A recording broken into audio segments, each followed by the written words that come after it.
I do not believe the Constitution gives us, the United States Senate that is, the authority to hold an impeachment trial for a former president, one who's now a private citizen.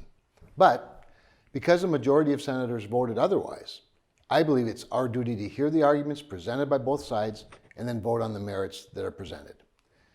In their arguments, the House managers failed to establish a direct line between the January 6th attacks on the United States Capitol and the former president's public statements and remarks. They simultaneously claimed the rioters were spurred to act by President Trump's vague calls to action, but then ignored his explicit calls to protest peacefully and patriotically. The House managers were also unable to establish President Trump committed a high crime or misdemeanor, the Constitution's standard for impeachment. They could not sufficiently explain how the president's remarks rose to the criminal level of incitement worthy of impeachment, or why the remarks contradicted years of rhetoric from the former president.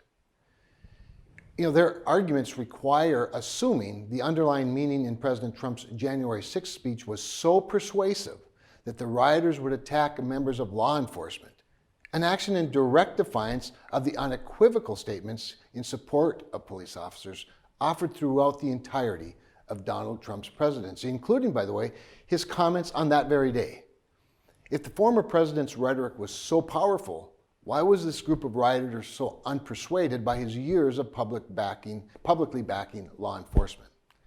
I also found it disappointing to see the House managers amplify the claims of some of the rioters' lawyers who defended their clients by saying that they were merely acting on the orders of President Trump. This is an illegitimate way for the actual attackers to excuse their own behavior.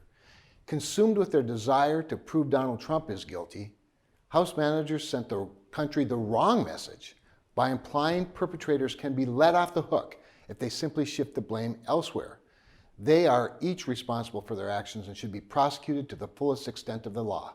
I've never accepted the devil made me do it as an excuse.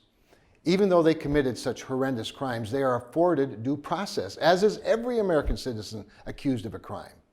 In her rush to use impeachment to condemn President Trump, Speaker Pelosi took that fundamental right from the former president. She undermined the legitimacy of this trial and robbed the American people of an objective, comprehensive investigation into the events of January 6th.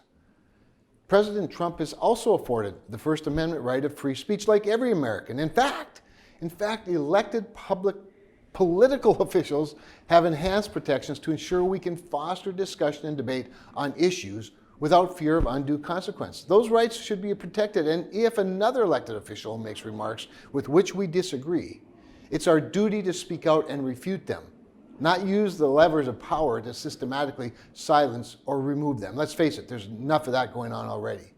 The January 6th attacks on the Capitol were appalling, and President Trump's remarks, frankly, were reckless.